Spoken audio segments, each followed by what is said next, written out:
You ask Tiger to solve. This deals with linear equations with one unknown. The final result is x equals 1. Let's solve it step by step. Group all constants on the right side of the equation. Add 2/3 to both sides. Combine the fractions.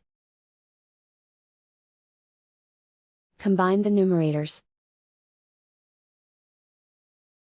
Reduce the zero numerator. Simplify the arithmetic. Combine the fractions. Combine the numerators. Simplify the fraction. And so the final result is x equals 1.